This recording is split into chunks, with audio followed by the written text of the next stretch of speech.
Am I the a-hole for continuing to split the bills equally with my fiancé?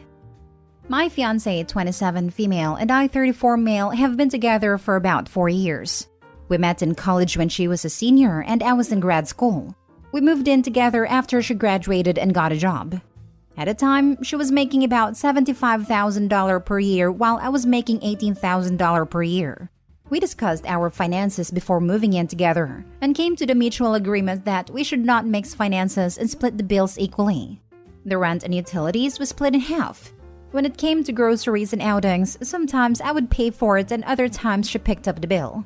It wasn't exactly equal, but close enough that no one kept track and complained. This also meant she built up a healthy savings and had disposable income while I was living paycheck to paycheck. But I didn't complain or even felt any resentment at all.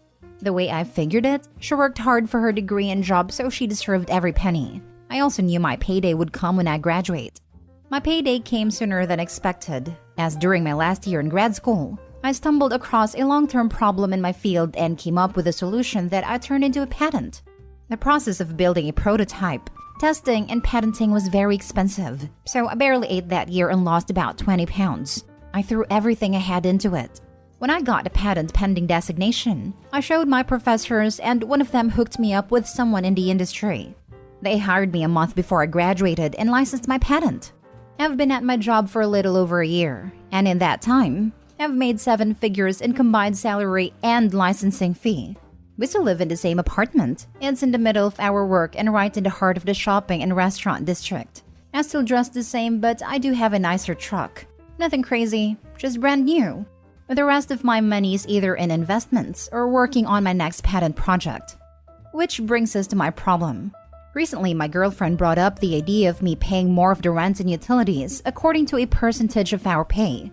This means I would be paying almost all of everything. She said it's only fair as I make so much more. And I countered, how fair is it if I'm paying for almost everything now, when we split things equally when she was making more? I pointed out our housing and lifestyle hasn't changed at all, so it's not like she's burdened by the cost of living. She keeps on arguing about equality and I argue about equality too, but apparently our definition of equality is different. Am I wrong for sticking to our original terms? Answers to common questions. I don't know how to update besides editing, so here it is. 1. My girlfriend is not a terrible person. I was around 185 and dropped to 160s. Most people didn't notice that my clothes were looser. As I spent most of my time studying and working my job than working on my patent, we didn't spend that much time together. 2. I never brought up the lack of money and food because I don't complain. I ate at home with her but didn't eat anything outside. I sucked it up, so it wasn't her fault. 3. Besides this disagreement, we have a good relationship and she's a good person. 4. Some DM me about patent procedure and cost. It's complicated, so do your own research. What I did was file a provisional patent application. It's not a full patent, but it protects my design so that I can show investors without worrying about them stealing my idea. When you get a provisional patent, you can legally use the patent pending terms. I filed as a micro-entity, which costs under $100. I'm not sure of the cost now, since it's probably gone up. Once I was sure my design was marketable, I filed for a utility patent. This costs about $15,000 including attorney fees. Once again, I filed as a micro-entity. I had to borrow money from my parents and went on a diet, but it was worth it. Now for the comments. I just want to be clear. You were making $18K a year. She was making over 4 times your salary. You were literally starving because you could not afford food. You lost 20 pounds while she focused on her savings and disposable income. This is not a partnership between people who love each other. Relationships change and evolve with time. Keeping finances totally separate while dating is a different matter than doing so as you get married. It's not a matter of constant keeping to an agreement made a decade ago. But caring when your partner is literally starving is a pretty consistent requirement, no matter the stage of your relationship. Not today, whole simply because finances are the least of the problem in this relationship. Yeah, definitely this. And now she wants to call unfair. That is just nuts to me. Rules for the not for me. This is going to be a consistent pattern in their relationship moving forward if he capitulates. If they're married, I can understand sharing the burden and running the household, but they should definitely still keep the finances separate. And OP should get a prenup before tying the knot. Not the a-hole. Not the a-hole.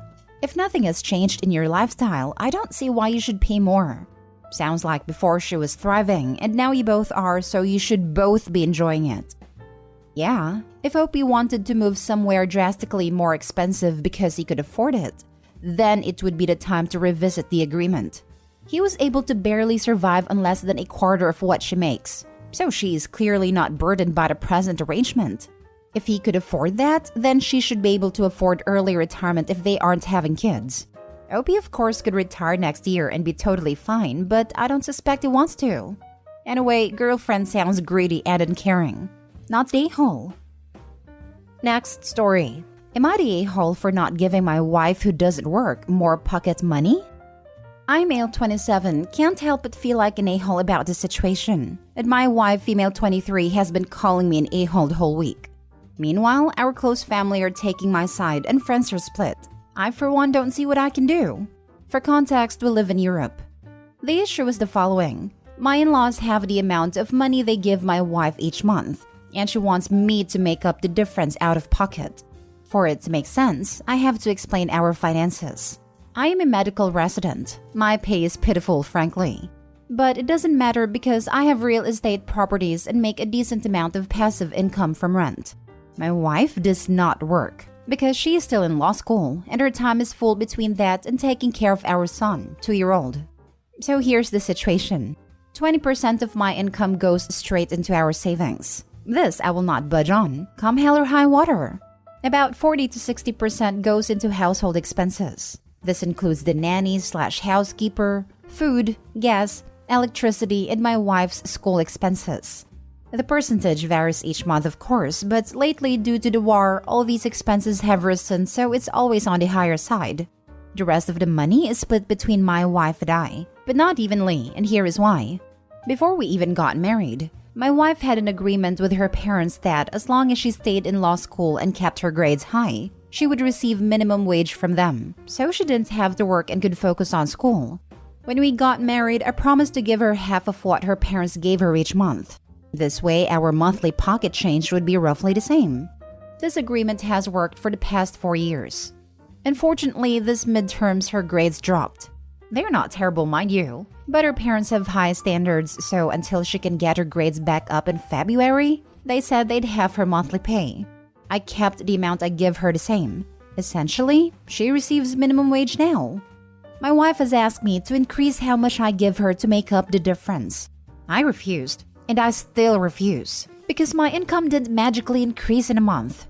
I pointed out that she had an agreement with her parents and me, that her decrease in her money is a result of her actions.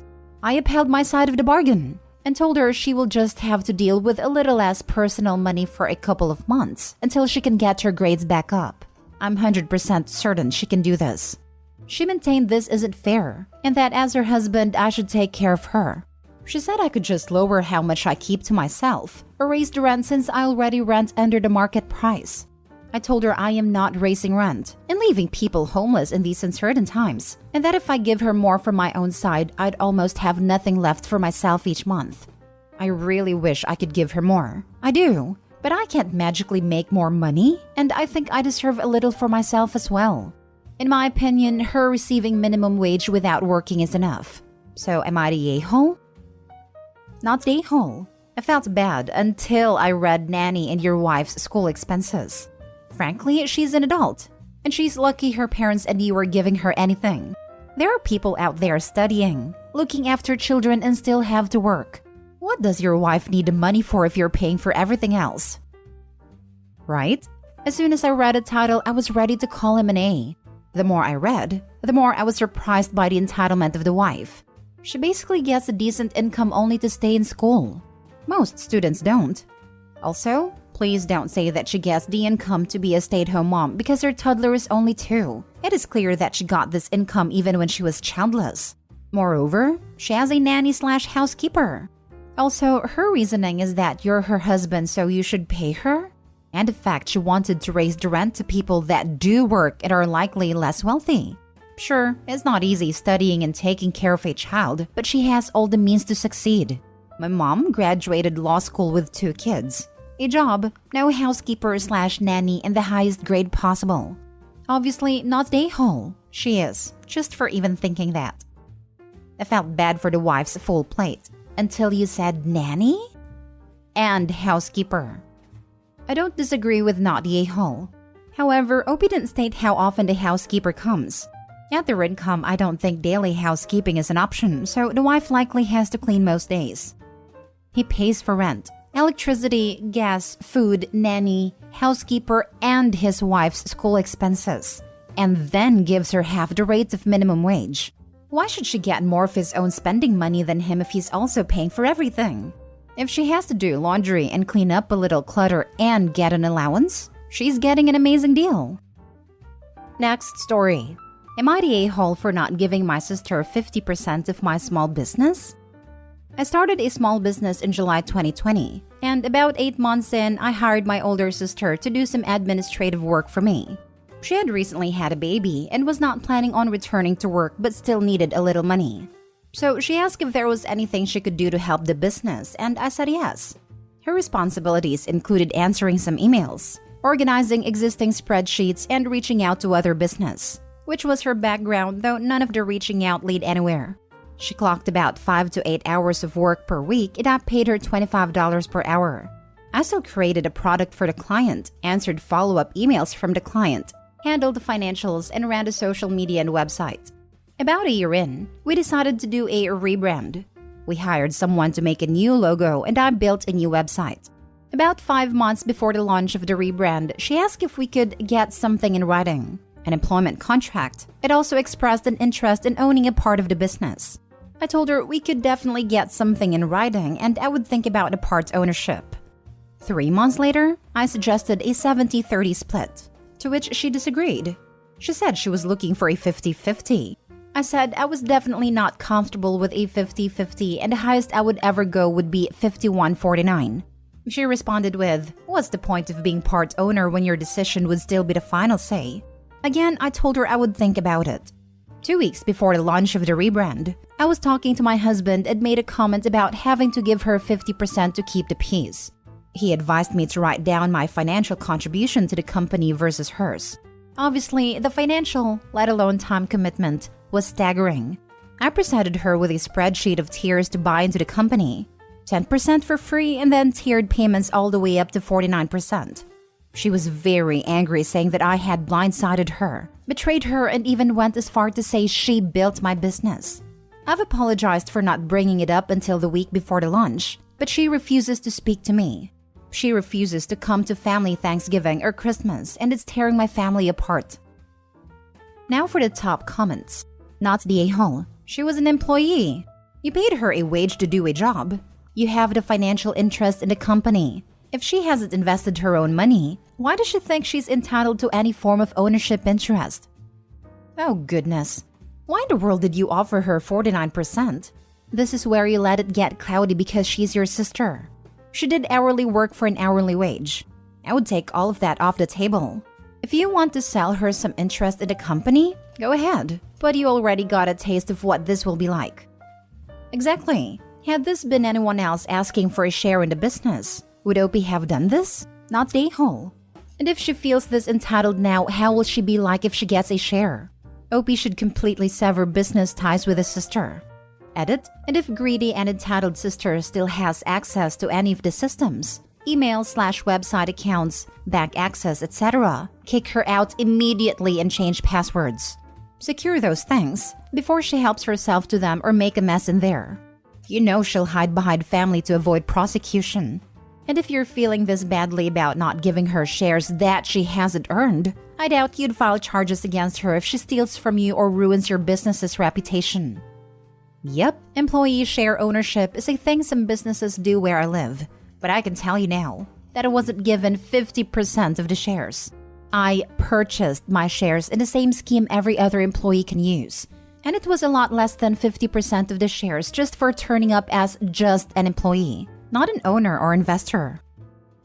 Last story. Am I the a-hole for not continuing all of my grandmother's tradition by not paying for my cousin's college housing? My grandmother passed away this summer, and in her will, I was left a small home in the college town that I live in. This house was where I, as well as my siblings and some other members of my family, lived while we pursued our degrees. My grandmother made rent equal to expenses plus a bit extra to cover regular maintenance. It was a stellar deal for college, and it holds a lot of fond memories. I feel very fortunate to have received this house and intend on continuing her legacy with the space.